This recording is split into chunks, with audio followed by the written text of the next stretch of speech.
এতেকাফের অর্থ হলো ধর্ণা দেয়া। তো এতেকাফকারীও ধর্ণা দিয়ে পড়ে থাকে। এদের চাওয়াটাও অদ্ভুত। এরা এমন ব্যক্তি যারা মসজিদে এসে পড়ে থাকে, ধর্ণা দেয়, হে আল্লাহ, যতক্ষণ পর্যন্ত তুমি আমাকে মাফ করবে না আমি যাব না। তো যখন ধর্ণা দেয়া হয়, ধর্ণা দেওয়ার নিয়ম কানুনের প্রতি খেয়াল রাখা উচিত, যেন উদ্দেশ্য পূরণ হয়েই যায়।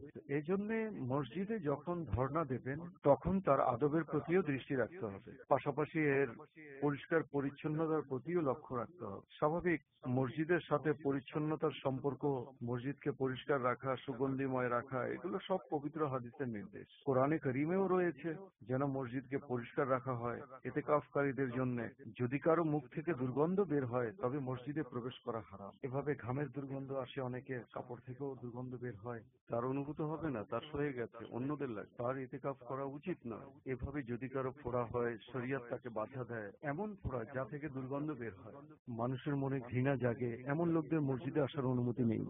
কাজেই এমন রোগীদের আনবেন না, আর এমন বৃদ্ধ ব্যক্তিদের আনবেন না যারা অন্যের মুখাপেক্ষী। বাচ্চাদের নিয়ে আসে, অক্ষমদের নিয়ে আসে, এটা আমি সারা দুনিয়ার লোকদের জন্য বলছি। যেখানে যেখানে মাদানী মার্কাজে ইতিকাফ হয়, এ সকল ইতিকাফকারীদের পূর্বেই নম্রভাবে নিষেধ করে দিন জানা থাকলে।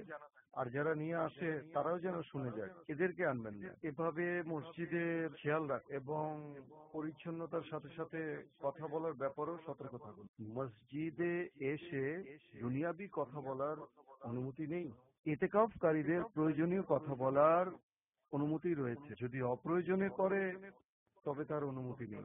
কেননা মসজিদে মোবার কথা নেকিকে এমন ভাবে পুড়িয়ে দেয় যেভাবে আগুন কাঠকে পোড়ায়। মসজিদে দুনিয়াবি কথা বলা 40 বছরের আমল বরবাদ করে দেয়। আল্লাহর সন্তুষ্টির জন্য এখন থেকে জেহেন বানিয়ে ফয়জানে রমজান থেকে ফয়জানে ইতিকাফের অধ্যায়ে কয়েকটি পৃষ্ঠা রয়েছে ফয়জানে ইতিকাফ নামে, অবশ্যই পড়ে নিন।